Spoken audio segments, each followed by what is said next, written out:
Isang linggo bago ang kasal ng aking anak, narinig ko ang aking pamilya na nagpaplano na gamitin ako bilang tagapag-alaga ng humigit kumulang 15 na bata sa buong reception.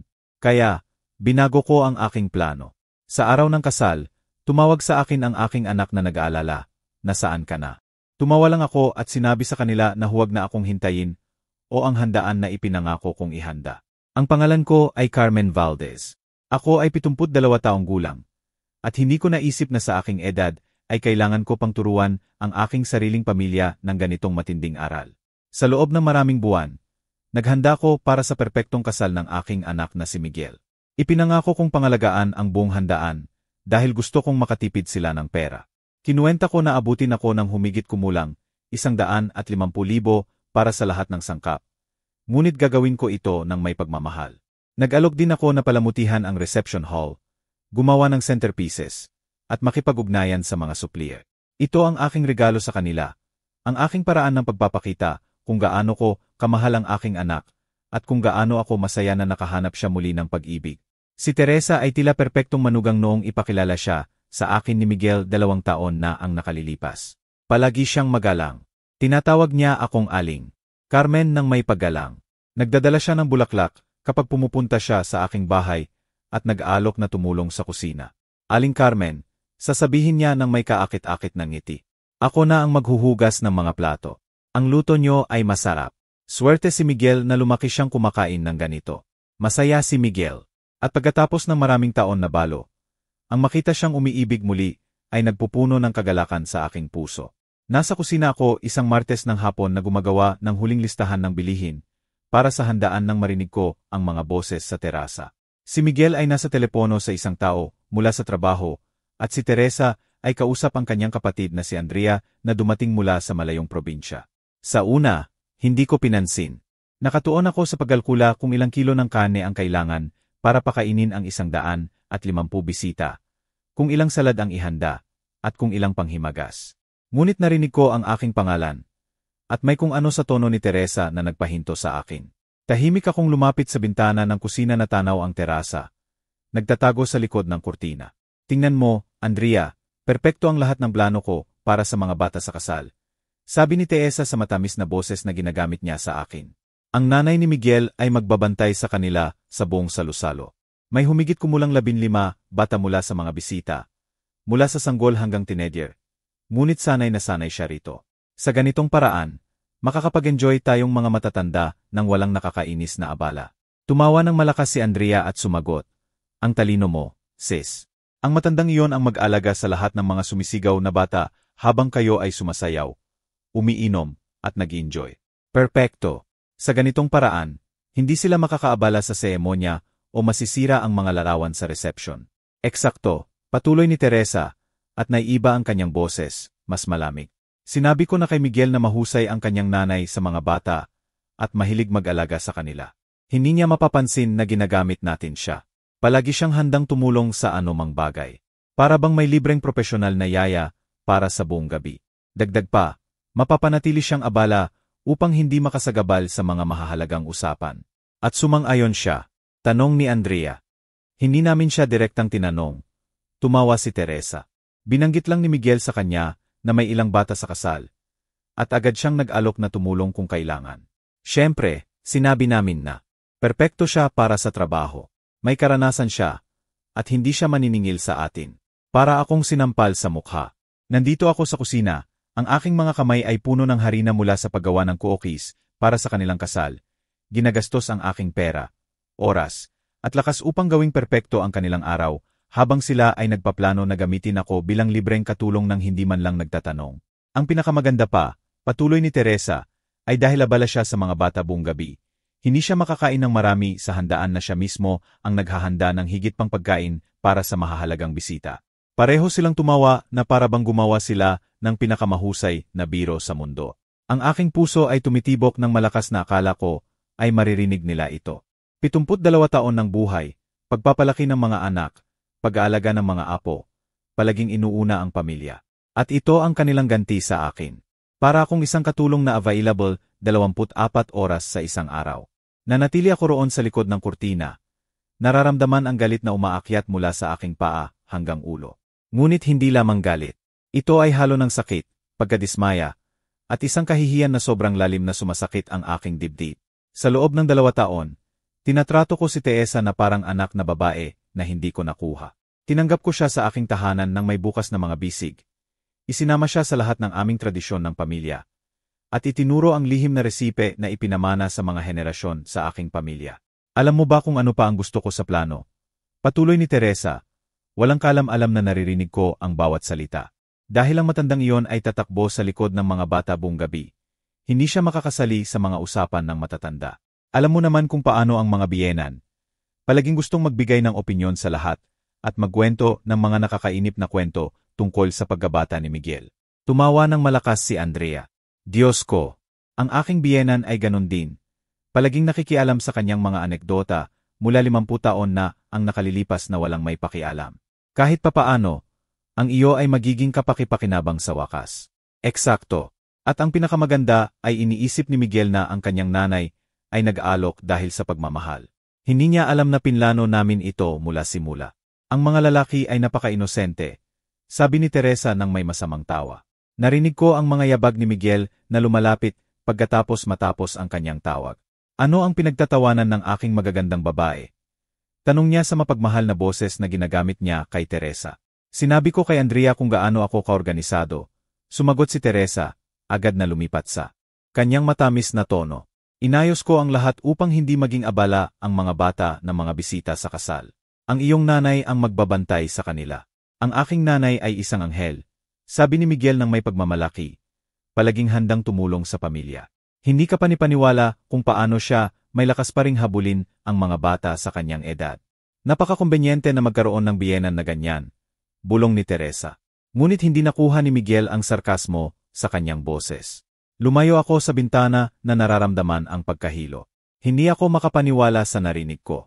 Ang babaeng ito na nagpanggap na perpektong manugang sa loob ng 2 taon, na nagpaalam sa akin na mahal at iginagalang ako, na tinawag pa akong nanay sa mga espesyal na okasyon, ay talagang nakikita ako bilang libreng trabahador at abala. Umakyat ako sa aking kwarto. Nanginginig ang aking mga binti. Umupo ako sa gilid ng aking kama. Ang payahong kama kung saan natulog ako sa tabi ng aking asawa sa loob ng 30 taon bago siya kunin ng kanser. Tiningnan ko ang mga larawan ng pamilya sa aking bedside table. Si Miguel na nag-aral sa kolehiyo, ang kanyang unang komunyon, ang aming bakasyon sa dalampasigan noong siya ay bata pa. Inialay ko ang aking buong buhay upang maging pinakamahusay na ina na maaari kong maging. At ngayon na akala ko ay makakakuha ako ng anak na babae. Natuklasan ko na ako ay isang kapaki-pakinabang na gamit lamang. Sa susunod na ilang araw, nagpanggap ako na walang nangyari. Kapag tumawag si Miguel upang tanungin ang tungkol sa paghahanda sa kasal, sumagot ako ng normal. Anak, lahat ay perpekto. Ang handaan ay magiging masarap. Kapag dumating si Teresa upang bumisita at sinabi, Aling Carmen, huwag mong masyadong pagurin ang sarili sa kasal. Subukang mag-relax at mag-enjoy. Ngumiti ako at tumango. Siyempre, mahal. Sobrang excited ako. Ngunit sa loob, may plano na nabubuo. Kung gusto nilang maglaro ng marumi, maaari rin akong maglaro. Pagkatapos ng lahat, nabuhay ako ng 72 taon. Nagbalaki ako ng anak ng mag-isa pagkatapos mabalong. Pinatakbo ko ang isang negosyo ng pamilya at nakaligtas sa mga bagay na hindi nila maiisip. Hindi ko hahayaan na tratuhin nila ako bilang katulong sa harap ng aking ilong. Miyerkules ng umaga, 3 araw pagkatapos marinig ko ang usapang iyon, tinawag ko ang aking matalik na kaibigan, si Lorna. Kilala namin ang isa't isa sa loob ng higit sa 40 taon at laging naging magkakumpidensya. Lo, kailangan kong sabihin sa iyo ang isang bagay. At pagkatapos ay kailangan mong tulungan ako sa isang plano. Sabi ko nang walang paunang salita. Oh, Carmen, mula sa tunog ng iyong boses, alam ko na may nagpagalit sa iyo. Sabihin mo sa akin ang lahat. Sumagot si Lorna, na intriga. Sinabi ko sa kanya ang buong kwento mula simula, ang usapang narinig ko, kung paano ako naramdaman, at kung paano nagpanggap si Teresa sa akin sa loob ng 2 taon. Si Lorna ay nakinig ng tahimik, at nang matapos ako, huminga siya ng malalim. Carmen, ang batang iyon ay ahas. Paano niya nasabi ang ganyan tungkol sa iyo pagkatapos ng lahat ng ginawa mo para sa kanila? Gumastos ka ng malaking halaga sa kasal na iyan. Naglaan ka ng maraming buwan sa pag-organisa nito. At ito ang kanilang ganti sa iyo. Alam ko, Lo. Ngunit ito ang magandang bahagi. May plano ako, at kailangan ko ang iyong tulong. Sabihin mo, alam mong maaari kang umasa sa akin sa anumang bagay. Ipinaliwanag ko ang aking ideya, hakbang-hakbang. Si Lorna ay sobrang excited na nagsimulang magpalakpak sa kabilang linya ng telepono. Carmen, ikaw ay henyo. Ang batang iyon na spoiled ay makakakuha ng sorpresa ng kanyang buhay. Umaasa ka sa akin. Nandito ako para sa iyo. Huwebes, sinimulan ko ang unang bahagi ng aking plano.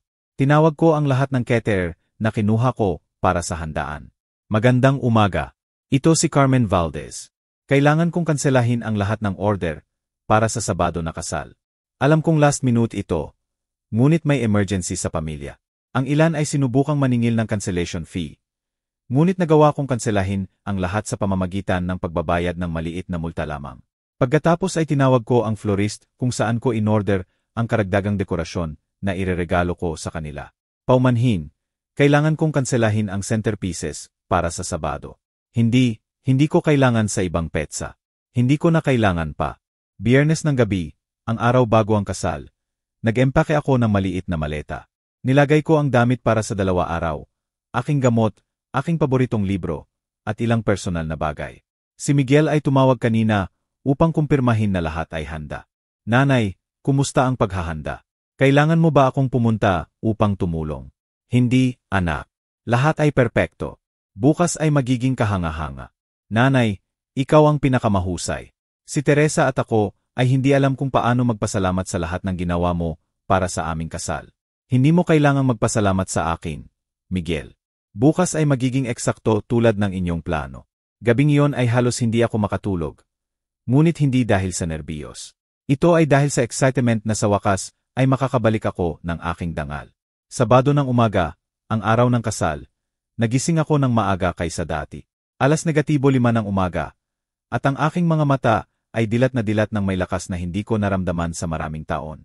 Naligo ako, inayos ang buhok, at sinuot ang aking paboritong damit, ang kulay korales na mahal ko at nagpaparamdam sa akin na elegante. Hindi ito ang damit na plano kong suotin sa kasal.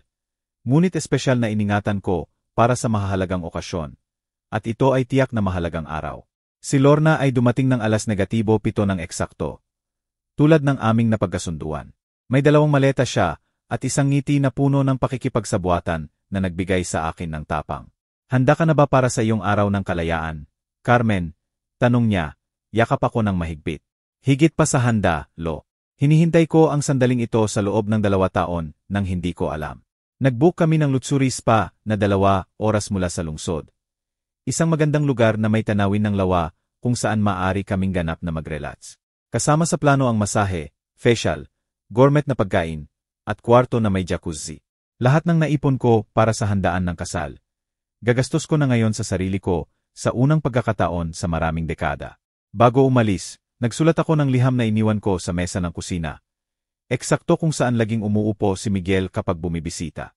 Mahal kong Miguel, sa oras na basahin mo itong liham, ako ay nag-enjoy na ng karapat-dapat na pahinga.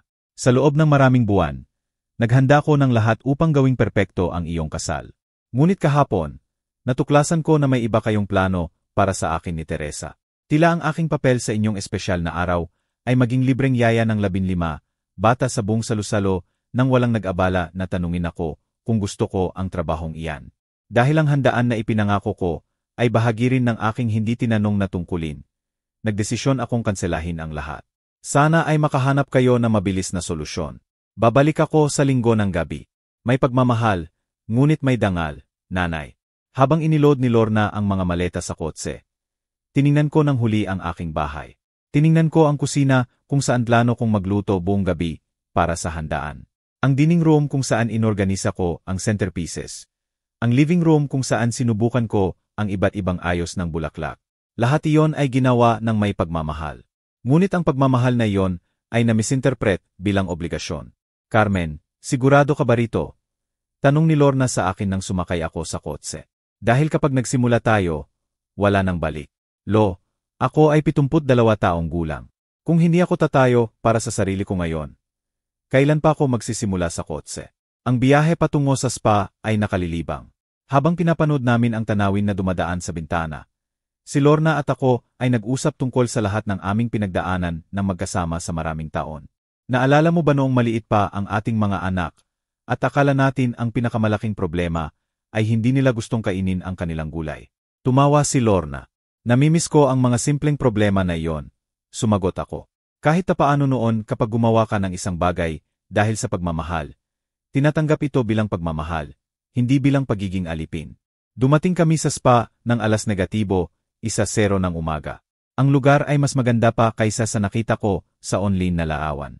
Perpektong inayos na hardin, kahangahangang tanawin ng lawa, at mapayapang kapaligiran na agad akong pinakalma. Ang receptionist ay binati kami ng may mimosas. Maligayang pagdating, mga ginang. Handa na ang inyong mga kwarto. At magsisimula ang inyong treatment sa loob ng 1 oras. Ito ba ay espesyal na okasyon? Sumagot ako ng may tunay na ngiti. Ipinagdiriwang ko ang aking kalayaan. Habang nag-ayos ako sa aking magandang kwarto na may tanawin ng lawa, nagsimula akong isipin kung ano ang nangyayari pabalik sa lungsod. Ang kasal ay naka-schedule na magsimula ng alas negatibo, 4 ng hapon. Ngunit ang paghahanda sa handaan ay karaniwang nagsisimula ng maaga. Si Miguel ay malamang na tumatawag sa akin mula alas negatibo, 9 ng umaga, upang tanungin kung kailangan ko ng tulong sa pagload ng pagkain.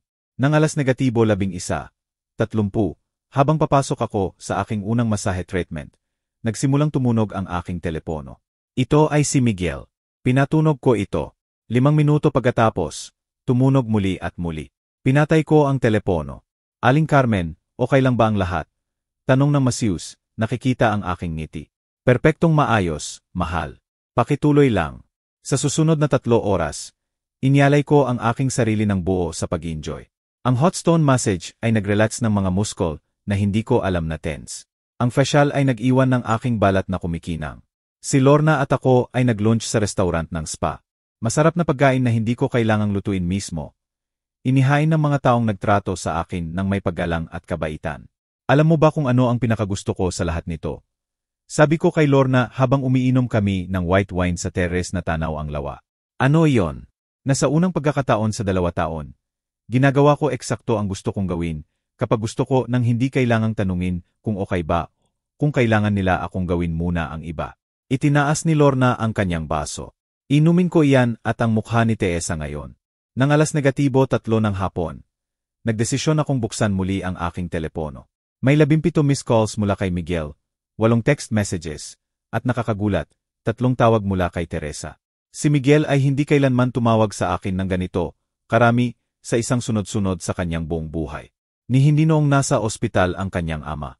Ang mga text messages ay lalong nagiging desperado. Nanay, nasaan ka? Tumatawag kami sa iyo buong umaga. Nanay, nakita ko ang iyong liham. Pakitawag ka agad. Nanay, magsisimula ang kasal sa loob ng 1 oras. Pakisagot. Nanay, nasaan ang pagkain? Dumadating na ang mga bisita. Nanay, please. Pwede ba nating pag-usapan ito pagkatapos ng kasal? Kailangan nating lutasin ang problema sa handaan ngayon. Nanay, si Teresa ay umiyak. Pakitulong sa amin. Ang huling message ay dumating 15 minuto na ang nakalilipas. Nanay, alam kong galit ka. Ngunit may 15 bata rito. At hindi namin alam kung ano ang gagawin sa kanila. Ang kanilang mga magulang ay nagtatanong kung sino ang magbabantay sa kanila. Huminga ako ng malalim at dinyal ang numero ni Miguel. Sumagot siya sa unang tunog. Nanay, nasaan ka? Sigaw niya ng may desperasyon na hindi ko narinig mula sa kanya dati. Anak. Nasa magandang spa ako, kasama si Lorna na nag-enjoy ng chocolate massage. Kumusta ang iyong kasal? Nanay, hindi ito maaaring mangyari. Nandito na ang mga bisita at walang pagkain. Ang mga caterer ay nagtatanong kung nasaan ang handaan. Si Teresa ay hindi tumitigil sa pag-iyak. Oh, anak, hindi mo ba nabasa ang aking liham? Ipinaliwanag ko ang lahat doon. Kinansela ko ang handaan nang matuklasan ko na ang aking totoong trabaho ay maging yaya, hindi bisita. Ngunit nanay, nagsimula na ang kasal. Hindi namin maaring kanselahin ngayon. Miguel, ikaw ay 45 taong gulang na lalaki na may magandang trabaho at isang fiance na tila mahusay sa pag-organisa. Sigurado akong makakahanap kayo ng solusyon. May fast food restaurant ba malapit? Nanay, hindi ka seryoso. Anak, hindi ako kailanman naging maseryoso sa aking buhay. Enjoy kayo sa inyong kasal. Kami ay mag-enjoy sa aming spa. Oh, at huwag niyo akong asahan ng maaga bukas. Magbi-breakfast din kami rito. Sandali, Nanay, gusto ka ni Teresa na kausapin. Narinig ko ang mga ingay, iyak sa background, at desperadong boses. Pagkatapos ay dumating ang boses ni Teresa, hindi na sa kanyang karaniwang matamis na tono. Carmen, hindi mo ito maaring gawin sa amin. Ipinangako mo ang handaan. May 150 tao rito. Teresa, mahal ko, sumagot ako sa pinakakalmang boses na maaari kong gawin. Ipinangako ko ang handaan noong akala ko ay espesyal na bisita ako sa inyong kasal. Ngunit nang matuklasan ko na ako ay talagang libreng katulong, binago ko ang aking isip. Tulad ng sinasabi, ang trabaho ay binabayaran. At hindi ko kailanman siningil ang aking serbisyo. Ngunit ang mga bata, may 15 bata rito at inaasahan ng kanilang mga magulang na may magbabantay. Inaakala ko na mahirap iyan. Wala ka bang kapatid na makakatulong? Ano ang pangalan niya? Andrea. Narinig ko na iniisip niya na mahusay ako sa mga bata.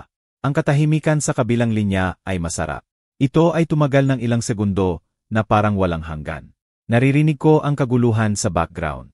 Mga bata na umiiyak, matatanda na malakas ang usapan, at parang may desperadong gumagalaw ng mga mesa at upuan. Paano mo nalaman tungkol kay Andrea? Nautal ni Teresa.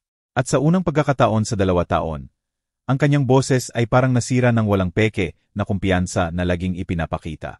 Oh, mahal, marami kang natututunan kapag ikaw ay 72 taong gulang. Isa sa mga iyon ay na ang mga dingding ay may tainga. Lalo na kapag malakas ang usapan sa aking terasa. Carmen, please maaari ba nating pag-usapan ito mamaya? Ngayon, kailangan ko na alam mo, Teresa, wala kang kailangan mula sa akin. Batay sa narinig ko, ang kailangan mo ay profesional na yaya. Iminumungkahi ko na tingnan mo sa Yellow Pages. Sa tingin ko ay naniningil sila ng humigit kumulang 500 bawat oras bawat bata. Tingnan natin. 15 bata para sa 6 oras ay 45,000. Mura kumpara sa 150,000 na ginastos ko sa inyong handaan. Narinig ko si Teresa na sumisigaw sa isang tao sa background. Miguel, ang iyong nanay ay nababaliw. Sabi niya na alam niya ang lahat ng pinag-usapan natin. Pagkatapos ay narinig ko muli ang boses ni Miguel. Ngunit ngayon ay naiiba, mas malalim, tulad noong siya ay bata at alam na may nagawa siyang mali. Nanay, narinig mo ba kami noong nag-uusap kami sa terasa? Narinig ko ang maraming kawili-wiling bagay. Anak, halimbawa, na ako ay matandang kapakipakinabang para mapanatiling abala upang hindi makasagabal sa mahahalagang usapan ng matatanda. Narinig ko rin na tila sanay na ako sa pagbabantay ng mga bata na hindi ko mapapansin na ginagamit niyo ako. At ang paborito ko, na ako ay parang may libreng profesional na yaya para sa buong gabi. Ang katahimikan ay mas mahaba pa ngayon. Si Lorna, na nakikinig sa buong usapan mula sa kanyang upuan sa terrace, ay nagbigay sa akin ng thumbs up. Nanay, nagsimulang si Miguel sa boses ng isang batang sinaway. Miguel, ikaw ay 45 taong gulang. Ikaw ay matagumpay, matalinong lalaki. Talaga bang hindi kailanman naisip na tanungin ako kung gusto kong gugulin ang buong kasal sa paghahabol ng 15 bata sa halip na mag-enjoy sa selebrasyon ng aking tanging anak? Kami ay iniisip na gusto mong magbantay ng mga bata. Gusto kong magbantay ng aking mga apo paminsan-minsan. Miguel. Hindi ko gusto na maging opisyal na yaya ng kasal nang walang kumukonsulta sa akin. At tiyak na hindi ko gusto na marinig na ang aking manugang ay iniisip na ako ay abala na kailangang mapanatiling abala upang hindi makasagabal. Hindi sinabi ni Teresa iyan. Miguel, ako ay 72. Wala akong Alzheimer's. Narinig ko ang bawat salita. Narinig ko nang sabihin ng iyong asawa sa kanyang kapatid na matalino siya sa pagkuha ng libreng yaya. Narinig ko nang tumawa sila tungkol sa hindi ko makakain ng marami sa handaan dahil abala ako. Narinig ko nang sabihin ni Andrea na kahit papaano ang kanyang biyenan ay magiging kapakipakinabang sa wakas. Sa pagkakataong ito, ang katahimikan ay naabala ng sigaw ng isang bata sa background at boses ng isang babae na nagsasabi, na saan ang babaeng dapat magbabantay ng mga bata. Tumakbo ang aking anak at tumatakbo siya sa buong hardin. Naroon ang iyong sagot, anak. Nagsimula na ang palabas. Nanay, please pumunta ka. Babayaran ka namin. Bibigyan ka namin ng 25,000 upang magbantay ng mga bata. Tumawa ako ng malakas na nagulat si Lorna. 25,000, Miguel. 5 minuto na ang nakalilipas. Ito ay pabor ng pamilya na dapat kong gawin dahil sa pagmamahal. At ngayon na napagtanto nyo na hindi ako kasing tanga nyo, gusto nyo akong bayaran ng 25,000 upang sirain ang aking damit korales sa paghahabol ng mga batang hindi ko kilala. Sumigaw si Teresa sa background. Carmen, walang sapat na pera sa mundo para pumunta ako sa kasal na iyan ngayon. Ngunit bibigyan ko kayo ng libreng payo. Sa susunod na plano niyong gamitin ang isang tao bilang trabahador, tanungin muna siya. Ito ay magalang. 100,000, sigaw ni Miguel. At ngayon ay tunog niya ay ganap na desperado. Miguel, anak ko, pakinggan mo ako ng mabuti. Kung may 100,000 ka upang bayaran ako bilang yaya, may pera ka rin upang umupa ng cater sa halip na pagastos ko ang aking retirement sa inyong kasal. Ngunit lumalabas na mas kumbenyente para sa nanay na bayaran ang lahat at magtrabaho rin ng libre, hindi ba? Si Lorna ay nagbuhos sa akin ng higit pang wine at bumulong. Ikaw ay brilliant, kaibigan ko. Nanay, ang boses ni Miguel ay nababasag na ngayon. Please huwag mo itong gawin sa akin. Ito ang aking kasal. Miguel, hindi ko ginagawa ang anuman sa iyo. Kayo ang gumawa ng isang bagay sa akin. Ikaw at ang iyong fiance ay nagdesisyon na ako ay inyong personal na trabahador nang hindi kumukonsulta sa akin. Ako ay nagdesisyon lamang na hindi ko tatanggapin ang trabahong iyan. Ngunit hindi kami makakakuha ng caterer sa oras na ito. Magugutom ang mga bisita. Alam mo ba, anak, iyan ay tinatawag na pagpaplano. Kapag nag-organisa ka ng kasal, dapat mong siguraduhin na may pagkain at yaya. Inakala nyo na mayroon kayong pareho ng libre. Ngunit nagkamali kayo. Carmen, bumalik ka sa hall ngayon o hindi ka namin mapapatawad, sigaw ni Teresa. At ngayon ay ganap na ipinapakita ang kanyang tunay na pagkatao. Narito na, sabi ko kay Lorna habang tinakpan ko ang telepono. Narito ang tunay na Teresa. Tinanggal ko ang takip sa telepono at sumagot sa pinakakalmang boses sa mundo. Teresa, mahal ko, walang dapat patawarin. Plano niyong gamitin ako. Nagdesisyon akong hindi hayaan ang aking sarili na gamitin. Ito ay ganoon kasimple. At sa totoo lang, pagkatapos marinig ang iyong tunay na tono ng boses, sobrang saya ko na hindi ako naroon. Ikaw ay makasariling matanda. Sinira mo ang aking kasal. Sigaw ni Teresa. Hindi, mahal. Sinira mo ang iyong kasal nang nagdesisyon ka na ang pagtitipid ng pera ay mas mahalaga kaysa sa pagtrato sa iyong biyenan ng may paggalang. Ako ay nagdesisyon lamang na hindi maging kasabwat sa aking sariling kahihiyan. Kinuha ni Miguel muli ang telepono. Nanay, ang mga bata ay tumatakbo sa lahat ng dako. Isa ay pumasok sa kusina at nabagsak ang buong keke. Isa pa ay nagtago sa ilalim ng pangunahing mesa. Ang mga magulang ay galit na galit. Miguel, at nasaan ang matalinong Andrea na iyan? Hindi ba siya makakatulong sa kanyang kapatid sa mga bata? Sabi ni Andrea na hindi niya alam na kailangan niyang magbantay ng bata. Na iyon ay iyong trabaho. Napaka-kombenyente. Ang parehong Andrea na tumatawa na ang matandang iyon ang mag-alaga sa lahat ng sumisigaw na bata ay sabi ngayon na hindi niya kayang tumulong. Miguel, please. Miguel, ibababa ko na ngayon dahil naghihintay ang aking chocolate message. Ngunit bago ko gawin, hayaan mong sabihin ko sa iyo ang isang bagay. Sana ay turuan kayo ng karanasang ito na ang inyong nanay ay hindi inyong personal na trabahador. Ako ay 72 taong gulang na babae na karapat-dapat sa paggalang. Hindi isang katulong na maaari niyong gamitin kapag kumbenyente sa inyo. Sandali, nanay. Ano? Talaga bang hindi ka pupunta? Talaga akong hindi pupunta. Enjoy kayo sa inyong kasal. Kami ay mag-enjoy sa aming spa at bukas. Bukas ay makikita natin.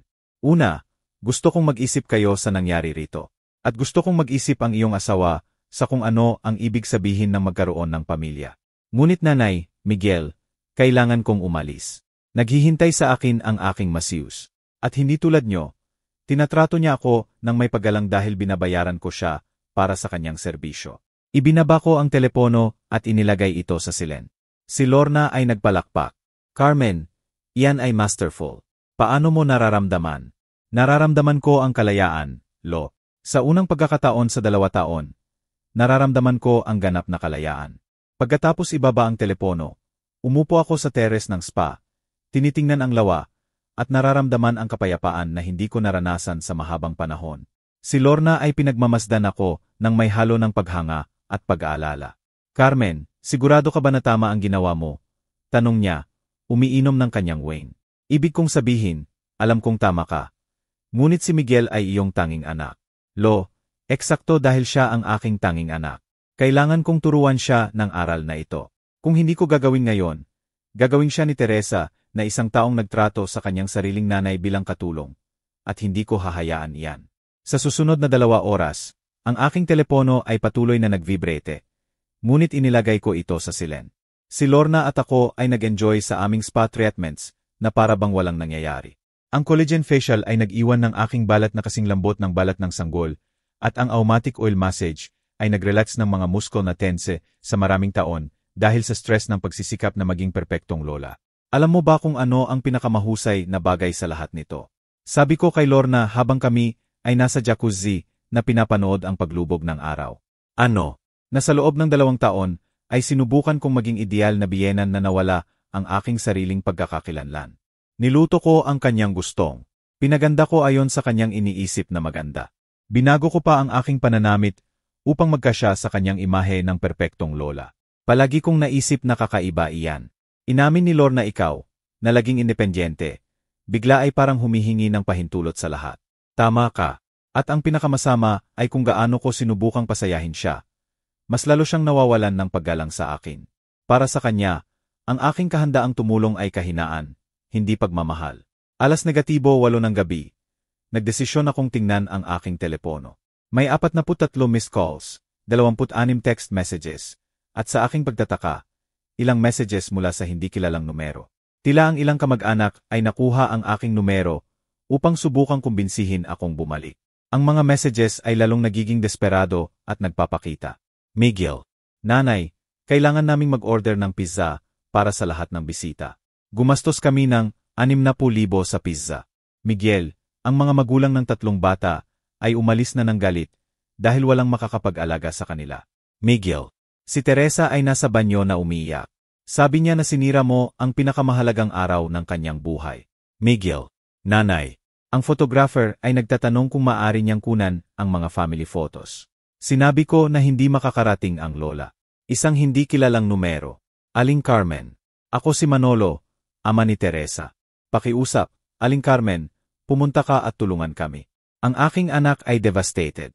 Isa pang hindi kilalang numero. Carmen, ako si Andrea. Alam kong narinig mo ang aming usapan. Patawad po. Ito ay biro lamang. Tumawa ako habang binabasa ang message ni Andrea. Biro. Lo, ang pagpaplano na gamitin ang isang tao bilang libreng trabahador ay napakamahal na biro. Ngunit ang message na pinakanakakuha ng aking atensyon ay mula sa isang numero na hindi ko kilala. Aling Carmen, ako si Carla, nanay ng isa sa mga bata sa kasal ng iyong anak. Gusto kong sabihin sa iyo na kami ng ilang magulang ay sobrang galit dahil sinabi sa amin na may magbabantay sa mga bata at lumalabas na wala. Ang ilan sa amin ay umalis na. Ang ginawa nila sa iyo ay hindi tama. Tingnan mo ito, Lo. Ipinakita ko ang message kay Lorna. Tila hindi ako ang tanging iniisip na mali ang ginawa nila. Siyempre hindi. Ang sinumang disenteng tao ay makakaintindi na ang pagtrato sa nanay ng lalaking ikakasal ng ganyan ay hindi katanggap-tanggap. 9:00 ng gabi. Habang kami ay nagdi-dinner sa eleganteng restaurant ng spa, tumunog muli ang aking telepono. Sa pagkakataong ito ay isang numero na kilala ko. Ang aking hipag, si Elena, kapatid ng aking yumaong asawa. Carmen, ano ang nangyayari? Tumawag sa akin si Miguel na umiiyak, na sinasabi na hindi ka pumunta sa kanyang kasal. Si Elena ay laging direkta at tapat sa akin. Sinabi ko sa kanya ang buong kwento mula simula, kasama ang usapang narinig ko at kung paano ako naramdaman. Carmen, tama ang ginawa mo, sabi niya nang walang pag-aalinlangan. Kung buhay pa ang aking kapatid, siya mismo ang pupunta kay Miguel upang turuan siya ng aral. Walang dapat magtrato sa kanyang nanay ng ganyan, lalo na pagkatapos ng lahat ng ginawa mo para sa pamilyang iyan. Talaga bang iniisip mong tama ang ginawa ko, Elena? Carmen, kilala ko si Miguel mula noong siya ay ipinanganak. Siya ay mabuting bata, ngunit ang babaeng iyon ay ganap na minamanipula siya. Oras na para may magbukas ng kanyang mata. At kung ang taong iyon ay ikaw, ang kanyang sariling nanay, ayos lang. Sinabi ni Elena na ang ibang kamag-anak ay nalaman na ang nangyari, dahil si Miguel ay tumatawag sa lahat na humihingi ng tulong. Karamihan sa mga tao ay nasa iyong panig, Carmen. Ang iyong pinsan na si Rosa ay sabi na si Teresa ay laging mukhang peke sa kanya. At ang iyong pamangkin na si Carlo ay galit na galit kay Miguel sa pagtrato sa iyo ng ganyan. Pagkatapos makipag-usap kay Elena, mas naging kumpiyansa ako sa aking desisyon. Hindi ako naging malupit na ina. Ako ay naging ina na nagmamahal sa sarili at nagtuturo sa kanyang anak na gawin ang pareho. Alas negatibo 1:00 ng gabi. Si Lorna at ako ay nagretiro sa aming mga kwarto. May magandang suite ako na may pribadong terrace na tanaw ang lawa. Sinuot ko ang aking pinakakomportableng nightgown. Nagbuhos ng isang baso ng wine mula sa bote sa mini-fridge at umupo sa terrace upang tingnan ang mga bituin. Ang aking telepono ay patuloy na nagvibrate. Ngunit hindi na ito nakakabother sa akin. Bawat vibration ay kumpirmasyon na tama ang aking desisyon. Kung si Miguel at Teresa ay tunay na nagsisisi sa ginawa nila, magpapadala sila ng message na taos-pusong humihingi ng paumanhin sa halip na patuloy na subukang manipulahin ako upang lutasin ang kanilang problema. Sa wakas, alas negatibo 11:00 ng gabi. Nagdesisyon akong basahin ang lahat ng messages na dumating sa huling 3 oras. Miguel, Nanay, tapos na ang kasal. Ito ay total na sakuna. Miguel, ang mga bata ay nakabasag ng 2 centerpieces at nadungisan ang damit ng isang bisita.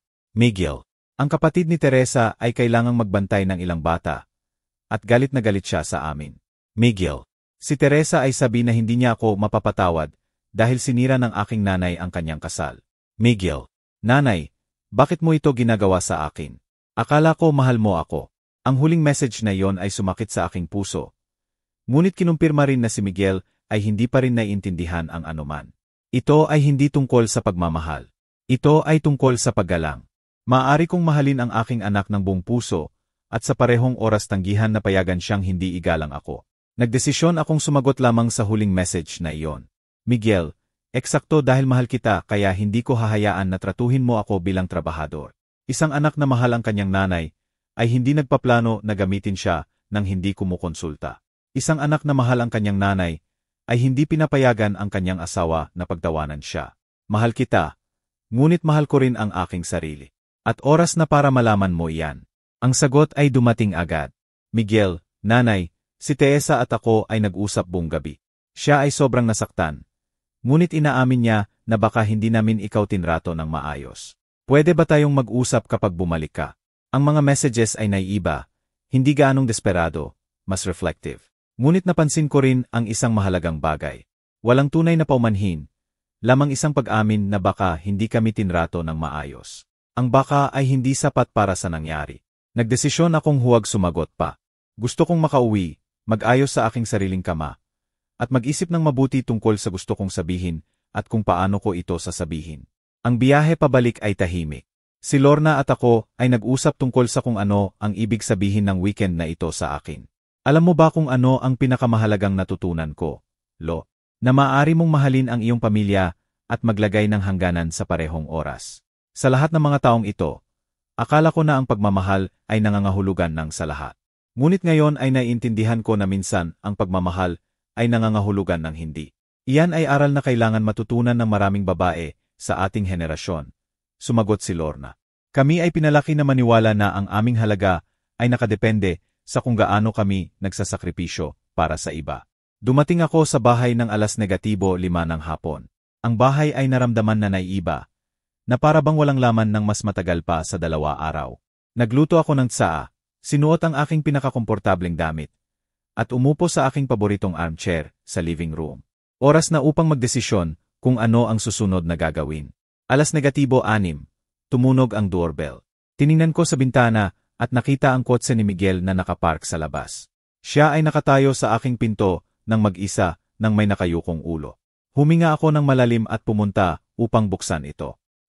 Nanay, sabi niya sa malambot na boses. Mukha siyang pagod na para bang hindi natulog sa maraming araw. Miguel, pumasok ka. Umupo kami sa living room. Siya sa sofa at ako sa armchair. Ang katahimikan ay tumagal ng ilang minuto, hanggang sa wakas ay nagsalita si Miguel. Nanay, kailangan kong humingi ng paumanhin. Nakikinig ako. Si Teresa at ako ay nag-usap buong gabi pagkatapos ng kasal. Sa una, galit na galit siya sa iyo. Ngunit nang sabihin ko sa kanya eksakto ang narinig mo, napagtanto niya kung gaano kasama ang lahat ng sinabi niya. At napagtanto mo rin. Si Miguel ay yumuko palalo ang ulo. Nanay, napagtanto ko na sa loob ng 2 taon, ay tinatrato kita na para kang aking trabahador sa halip na aking nanay. At paano mo nararamdaman iyan? Nararamdaman kong kakilakilabot. Nararamdaman kong nahihiya. Si tatay ay malamang na umiikot sa kanyang libingan, dahil sa kung paano ko tinrato ang babaeng minahal niya sa loob ng 30 taon. Ang pagbanggit sa kanyang ama ay nakakaantig sa aking puso. Ngunit pinanatili ko ang aking kalmado. Miguel, kailangan mong maunawaan ang isang bagay. Ito ay hindi lamang tungkol sa nangyari sa kasal. Ito ay tungkol sa 2 taon ng pag-aakala na ako ay available para sa lahat ng hindi kailanman nagtatanong kung gusto kong gawin ito. Alam ko, nanay, at tama ka. Kapag iminumungkahi ni Teresa na humingi kami ng tulong sa iyo para sa isang bagay, hindi ako tumitigil upang isipin kung patas ito sa iyo. Iniisip ko lamang, palagi namang si nanay, kaya walang problema. At si Teresa, paano niya talaga nararamdaman? Huminga ng malalim si Miguel. Siya ay nahihiya. Sabi niya na hindi siya kailanman nagkaroon ng biyenan dati, at hindi niya alam kung paano katratuhin. Ngunit kinikilala niya na ang sinabi niya tungkol sa iyo kay Andrea ay sobrang mali. Miguel, kinikilala ba niya iyan o sinusubukan mong palambutin ang tunay niyang iniisip? Hindi, nanay. Kinikilala niya ito. Sa katunayan, gusto niyang pumunta upang humingi ng paumanhin sa iyo ng personal. Ngunit sinabi ko sa kanya na kailangan kong kausapin ka muna. Tumayo ako at lumakad patungo sa bintana. Ang hardin ay mukhang napabayaan. Sobrang abala ako sa paghahanda sa kasal na wala akong oras upang alagaan ang aking mga bulaklak. Miguel, kailangan kong tanungin ka ng isang direktang tanong at gusto kong sagutin mo ako ng tapat. Sabihin mo, nanay, iginagalang ba talaga ako ni Teresa bilang tao o nakikita niya ako bilang kapakipakinabang na mapagkukunan na available kapag kailangan niya ako? Si Miguel ay tahimik ng matagal. Nanay, sa tingin ko hanggang kahapon ay naghalo ang 2 bagay. Ngunit pagkatapos makita ang konsekwensya ng pagtrato sa iyo bilang mapagkukunan, napagtanto niya na nawala ang paningin sa tao. At ikaw, nakikita mo ba ako bilang iyong nanay o bilang iyong personal na trabahador? Nanay, ang tanong na iyan ay sumasakit. Ngunit naiintindihan ko kung bakit mo tinatanong. At ang tapat na sagot ay nasa loob ng 2 taong ito. Nang hindi napapansin, nagsimula kong makita ka ng higit pa bilang isang taong lumulutas ng aking mga problema kaysa bilang aking nanay, na karapat-dapat na kumonsulta at igalang. Umupo ako muli at tiningnan siya ng diretso sa mata. Miguel, pinahahalagahan ko ang iyong katapatan. Ngunit kailangan mong maunawaan na ang mga bagay ay magbabago mula ngayon. Naiintindihan ko, nanay. Ano ang kailangan mo mula sa amin? Kailangan ko na sa susunod na gusto niyong humingi ng pabor. Tanungin niyo ako kung kaya ko at kung gusto kong gawin ito. Hindi ipagpalagay na sasagot ako ng kailangan niyong tratuhin ako bilang bisita sa inyong mga event ng pamilya.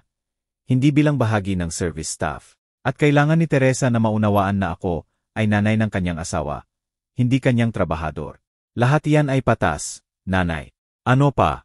Kailangan niyong maunawaan na may karapatan akong sabihin na hindi nang hindi nagbibigay ng paliwanag at na kapag sinabi kong hindi niyo susubukang manipulahin ako o gawing guilty upang baguhin ang aking isip. Naiintindihan, nanay. At Miguel, isa pang bagay. Sa susunod na magsalita na masama si Teresa tungkol sa akin sa isang tao, ipagtatanggol mo ako. Hindi ka mananatiling tahimik habang hindi iginagalang ako ng iyong asawa. Tumango ng malakas si Miguel.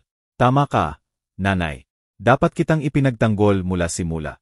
Kami ay tahimik ng ilang minuto. Nakikita ko na pinoproseso ni Miguel ang lahat ng aming pinag-usapan. Nanay, pinapatawad mo ba ako? Miguel, ikaw ay aking anak at laging ko kitang mamahalin. Ngunit ang pagpapatawad ay isang bagay na binubuo ng aksyon, hindi lamang ng salita. Kailangan kong makita ang tunay na pagbabago sa kung paano niyo ako tinatrato bago ko masabi na lahat ay pinatawad. Iyan ay patas. At si Teresa, bibigyan mo ba siya ng pagkakataon na humingi ng paumanhin? Kung gusto niyang humingi ng paumanhin ng tunay, hindi dahil hiniling mo sa kanya, kundi dahil tunay siyang nagsisisi sa kung paano niya ako tinrato. Pakikinggan ko siya.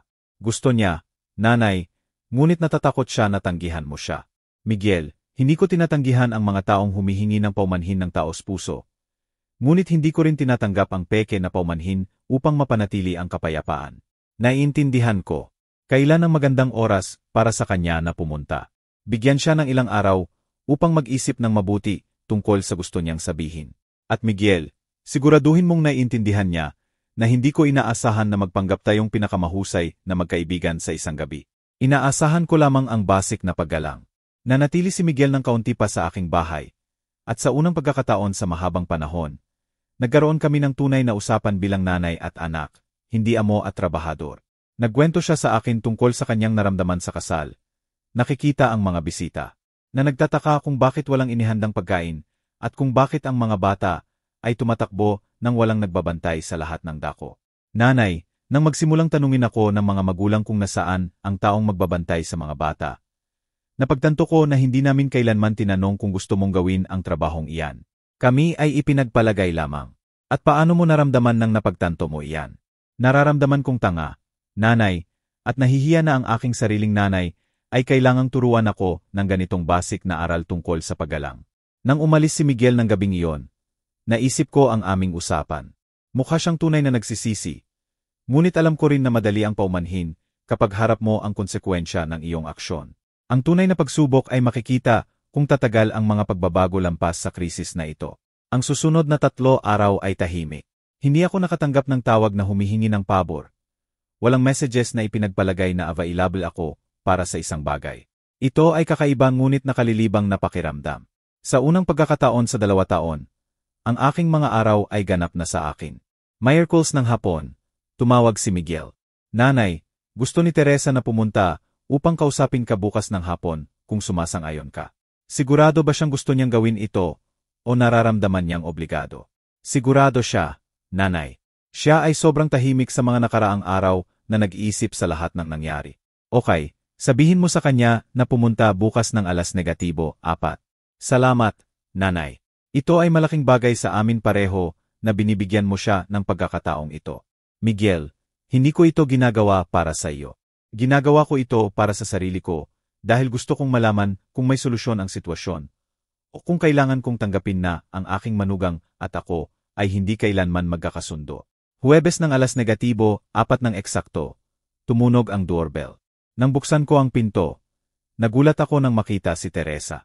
Mukha siyang ganap na naiiba mula sa laging nakikita ko sa kanya. Walang makyut. Ang kanyang buhok ay nakatali sa simpleng ponytail at nakadamit ng jeans at simpleng blusa. Ngunit ang pinakanapansin ay ang kanyang mukha. Wala na ang perpektong ngiti na laging ipinapakita. Mukha siyang mahina, halos marupok. Aling Carmen, sabi niya sa malambot na boses. Salamat sa pagkikita sa akin. Pumasok ka, Teresa. Umupo ka kung saan mo gusto. Umupo siya sa gilid ng sofa na para bang handang tumakbo anumang oras. Umupo ako sa armchair at naghintay na magsalita siya. Hindi ko alam kung saan magsisimula. Inamin niya pagkatapos ng ilang minutong katahimikan. Simulan mo kung saan ka komportable. Aling Carmen, gusto kong humingi ng paumanhin sa lahat ng sinabi ko tungkol sa iyo. Ito ay malupit, walang galang, at ganap na hindi patas. At bakit mo sinabi iyon? Yumuko si Teresa. Bakit? Dahil ako ay 26 taong gulang at hindi ako kailanman nagkaroon ng biyenan dati. Namatay ang aking nanay noong ako ay 15 at nag-asawa muli ang aking tatay ng isang babae na hindi ako minahal. Nang makilala ko si Miguel at makilala kita, hindi ko alam kung paano hawakan ang pagkakaroon muli ng figura ng nanay. At ang iyong solusyon ay tratuhin ako bilang trabahador. Ito ay hindi conscious, Aling Carmen. Sa una, sobra akong natakot sa iyo. Ikaw ay sobrang sigurado sa sarili. Mahusay sa lahat ng ginagawa mo. Minamahal ng buong pamilya. Naramdaman ko na hindi ako kailanman makakaabot. Teresa, hindi yan nagpapaliwanag kung bakit mo ako pinag-usapan ng ganyan sa iyong kapatid. Si Teresa ay tahimik ng matagal, at nang magsalita muli, ang kanyang boses ay halos bulong. Dahil kapag nararamdaman mong insecure, minsan sinusubukan mong gawing mas mabuti ang sarili mo sa pamamagitan ng paggawa ng iba na mukhang hindi gaanong mahalaga. Alam kong masama ang tunog, ngunit iyan ang katotohanan. Kahit papaano ay tapat ka, Aling Carmen. Nang hindi ka dumating sa kasal at nabasa ko ang iyong liham, napagtanto ko ang isang kakilakilabot na bagay. Napagtanto ko na sinusubukan kong gawing si Miguel na isang taong inuuna ang aking kaginhawahan kaysa sa kanyang sariling nanay. At iyan ay sobrang mali. At paano mo nararamdaman iyan? Ngayon ay nararamdaman kong nahihiya. Nararamdaman kong guilty. At nararamdaman kong malungkot dahil nawala ang pagkakataon na magkaroon ng tunay na relasyon sa babaeng nagpalaki sa lalaking mahal ko. Nagsimulang tumulo ang luha sa kanyang pisngi. At sa unang pagkakataon mula nang makilala ko siya, tila tunay ito, hindi kalkulado. Teresa, pinahahalagahan ko ang iyong katapatan. Ngunit kailangan kong tanungin ka ng isang bagay ng diretso. Talaga bang gusto mo ng relasyon sa akin? O gusto mo lamang ayusin ito upang masaya si Miguel? Sa una, inaamin ko na gusto ko lamang ayusin ang mga bagay upang hindi malungkot si Miguel. Ngunit sa mga nakaraang araw, marami akong naisip, at napagtanto ko na nawala rin ako ng isang mahalagang bagay. Nawala ang pagkakataon na magkaroon muli ng nanay.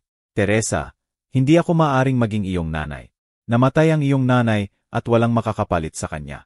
Ngunit maaari akong maging iyong biyenan na iginagalang ka at inaasahan ang paggalang bilang kapalit. Iyan lamang ang gusto ko, Aling Carmen. Mutual na paggalang at pagkakataon na magsimula muli. At talaga bang handa kang baguhin ang paraan ng pagtrato mo sa akin? Hindi ko na ipagpapalagay na available ka upang tulungan kami. Tatanungin kita bago maglano ng anumang kasama ka at susubukan kong isama ka bilang pamilya, hindi bilang service staff. At ano ang mangyayari kung sasabihin kong hindi sa isang bagay na hinihiling mo? Pagkatapos ay igagalang ko ang iyong desisyon nang hindi sinusubukang gawing guilty ka. Kami ay tahimik ng ilang minuto. Nakikita ko na naghihintay si Teresa sa aking sagot. Ngunit kailangan ko ng oras upang iproseso ang lahat ng sinabi niya. Teresa, magiging tapat ako sa iyo. Hindi pa kita pinagkakatiwalaan. Kailangan mong ipakita sa akin sa pamamagitan ng aksyon na ang mga pagbabagong ito ay tunay. Hindi lamang salita upang makalabas sa gulo. Naiintindihan ko ng buo. Ano ang kailangan kong gawin? Kailangan ko ng oras. Kailangan kong makita kung paano mo ako tinatrato sa mga susunod na buwan kapag hindi ka nasa krisis. Bibigyan mo ba ako ng pagkakataong iyan? Teresa, bibigyan kita ng pagkakataon. Ngunit ito ay magiging ang tanging isa. Kung hindi mo ako igagalang o tratuhin muli bilang trabahador, walang ikalawang pagkakataon. Naiintindihan ko. At Aling Carmen, may tiyak ba na maaari kong gawin upang simulan ang muling pagbuo ng iyong tiwala? Naisip ko ang kanyang tanong ng ilang sandali. Mayroon. Gusto kong sabihin mo sa iyong kapatid na si Andrea ang tunay na nangyari. Hindi ang pinalambot na bersyon, kundi ang kumpletong katotohanan. Gusto kong maunawaan niya na mali ang sinabi niyo tungkol sa akin. Tumango agad si Teresa. Ginawa ko na, Aling Carmen. Tinawag ko siya noong Lunes at sinabi ang lahat. Gusto niya ring humingi ng paumanhin sa iyo. Hindi ko kailangan na humingi ng paumanhin si Andrea sa akin. Hindi ko siya kilala ng mabuti upang maging mahalaga ang kanyang opinyon sa akin. Ngunit kailangan kong maunawaan niya na hindi niya maaring sabihin ang ganyan tungkol sa akin kapag pumupunta siya sa aking bahay. Naiintindihan niya. Sa katunayan, sobrang nahihiya siya sa sinabi niya. Okay, ano pa ang gusto mong sabihin sa akin? Gusto kong magpasalamat sa iyo sa pagtuturo sa amin ng aral na ito. Alam kong hindi mo responsibilidad na turuan kami tungkol sa paggalang. Ngunit ginawa mo ito sa paraan na hindi namin makakalimutan. Teresa, hindi ko gustong turuan kayo ng anumang aral. Gusto ko lamang natratuhin ng may dangal. At may karapatan akong hilingin iyan. Aling Carmen, sa tingin mo ba isang araw ay maaari tayong magkaroon ng normal na relasyon ng biyenan at manugang? Iyan ay nakadepende sa iyo, Teresa. Handa akong subukan kung talagang magbabago ka. Magbabago ako. Ipinapangako ko. Huwag mo akong ipangako ang anuman. Ipakita mo lamang. Tumayo si Teresa upang umalis. Ngunit bago siya makarating sa pinto, lumingon siya sa akin. Aling Carmen, maaari ba akong magtanong ng isang bagay? Sabihin mo, paano ako magiging mabuting manugang? Hindi ko talaga alam kung paano. Ang kanyang tanong ay nagulat sa akin sa kanyang simplicity at katapatan. Teresa, ang pagiging mabuting manugang ay pareho sa pagiging mabuting tao. Tratuhin ang iba tulad ng gusto mong tratuhin. Tanungin bago ipagpalagay. Igalang ang hangganan at tandaan na sa likod ng bawat pabor na ginagawa ng isang tao, para sa iyo ay isang taong pumili na tulungan ka. Maaari ba akong magtanong kapag may tanong ako tungkol sa isang bagay? Kung ito ay tunay na tanong at hindi disgis na manipulasyon. Salamat, Aling Carmen. Salamat sa lahat. Nang umalis si Teresa, umupo ako sa aking living room na nararamdaman ang halo ng maingat na pag-asa at emosyonal na pagod. Ang usapan ay tila taos puso. Ngunit ang oras lamang ang makakapagsabi kung tatagal ang mga pagbabago. Ang susunod na 2 linggo ay nagpapakita. Sa unang pagkakataon sa 2 taon, si Miguel at Teresa ay hindi tumawag sa akin na humihingi ng anumang pabor. Walang messages na ipinagpalagay na available ako upang magluto, maglinis, o magbantay ng isang bagay. Sa una, akala ko ay galit sila at pinaparusahan ako sa katahimikan. Ngunit pagkatapos ay napagtanto ko na simpleng iginagalang nila ang aking espasyo tulad ng hindi nila ginawa dati. Ang unang tunay na pagsubok ay dumating noong Biyernes ng 2 linggo. Tumawag si Miguel nang humigit kumulang 7:00 ng gabi. At sa tono ng kanyang boses, Alam ko na nerbiyoso siya. Nanay, kailangan kong humingi ng pabor. Ang aking puso ay lumubog ng kaunti. Babalik sila sa kanilang dating pattern. Sabihin mo, Miguel, ang birthday ni Teresa ay sa Sabado. At gusto kong magbigay ng surprise party. Maaari mo ba akong tulungan na iorganisa ito? Miguel, tinatanong mo ba ako na iorganisa ang buong party para sa inyo? Hindi, nanay. Hindi naman. Kinuha ko na ang caterer, nag-book ng venue at nagpadala ng invitations. Kailangan ko lamang ng tulong sa dekorasyon dahil may magandang mata ka para sa mga bagay na iyan. Ngunit syempre, babayaran kita para sa iyong oras at ideya. Nagulat ako. Ginawa ni Miguel ang karamihan ng trabaho mismo. Siya ay humihingi lamang ng tiyak na tulong sa isang bagay na alam niyang mahusay ako at nag-aalok na bayaran ako. Miguel, hindi mo kailangang bayaran ako para sa tulong sa dekorasyon. Iyan ay isang bagay na maaari kong gawin bilang regalo para kay Teresa. Ngunit pinahahalagahan ko na tinanong mo sa halip na ipagpalagay. Talaga bang tutulungan mo ako? Siyempre, tila sobrang matamis na kilos sa iyong bahagi.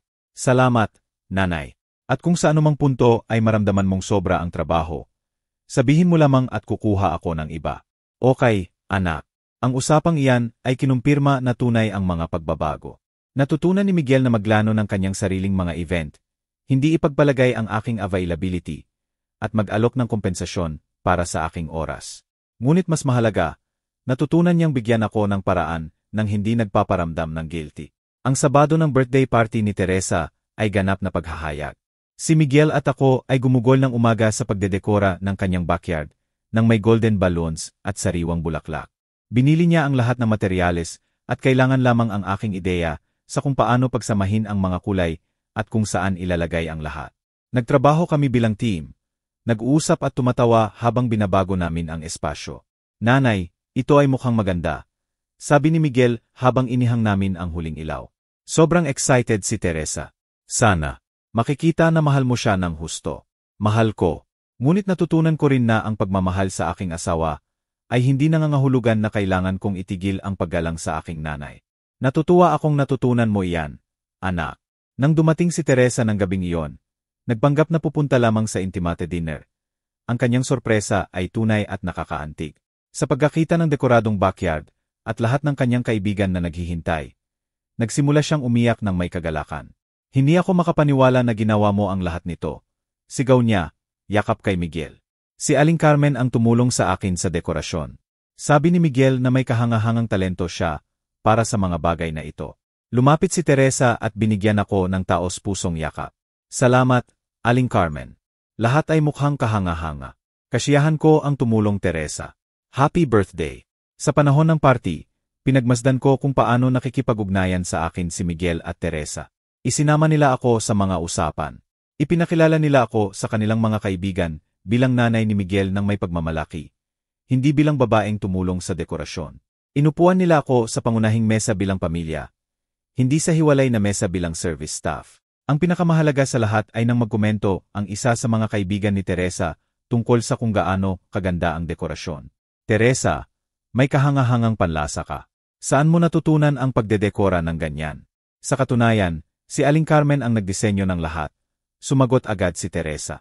May natural na talento siya para sa mga bagay na ito. Ako ay maswerteng tumulong siya. Sa halip na kunin ang kredito para sa aking trabaho, ibinigay ito ni Teresa ng buo sa akin. Ito ay maliit ngunit makabuluhang pagbabago na nagpapakita sa akin na tunay niyang naintindihan ang aral.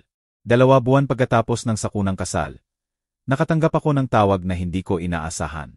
Ito ay si Carla, ang nanay na nagpadala sa akin ng text message sa panahon ng kasal.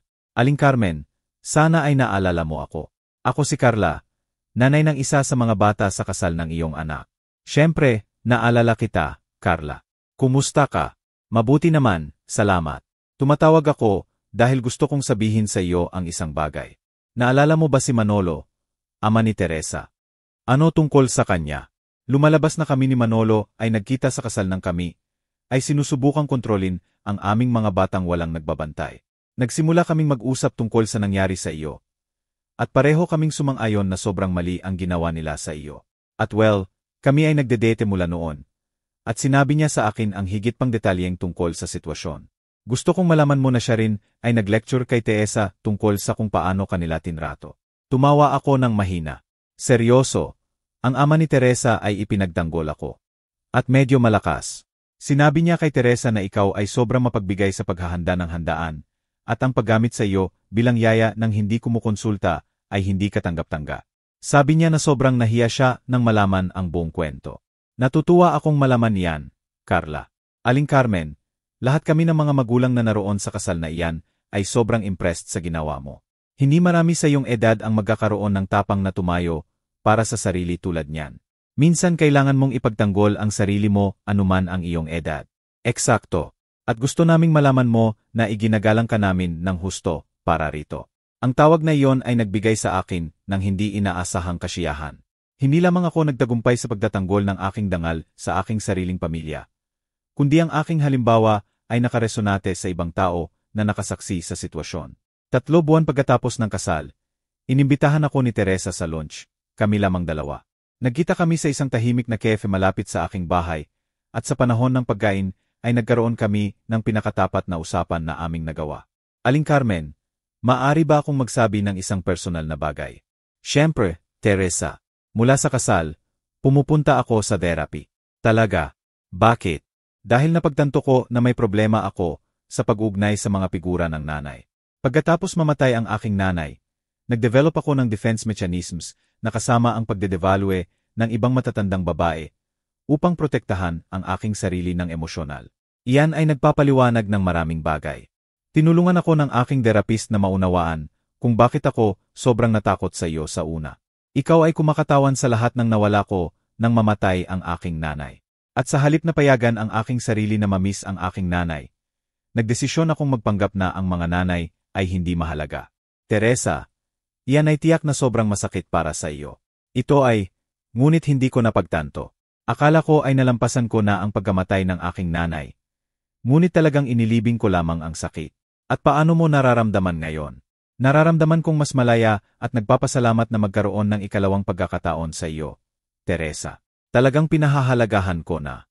Sinabi mo ito sa akin. At natutuwa akong malaman na nagtatrabaho ka sa iyong sarili.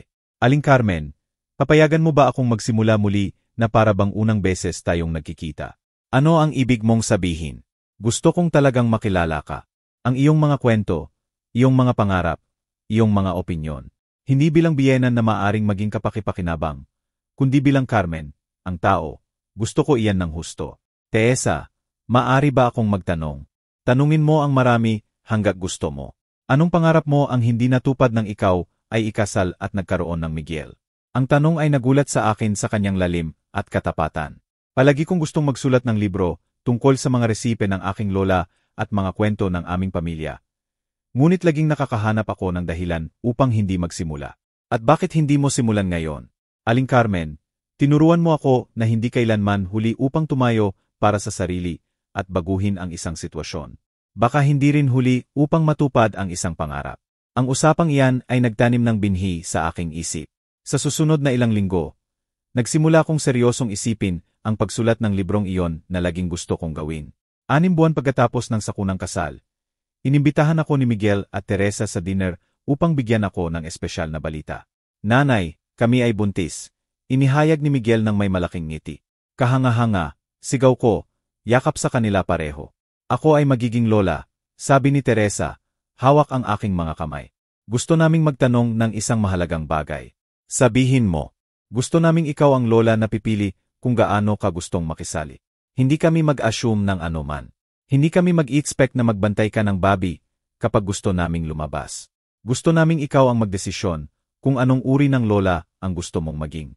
At kung gusto mong maging lola na pumupunta upang uminom ng tsaa at magbasa ng kwento isang beses sa isang linggo, iyan ay perpektong maayos, idinagdag ni Miguel.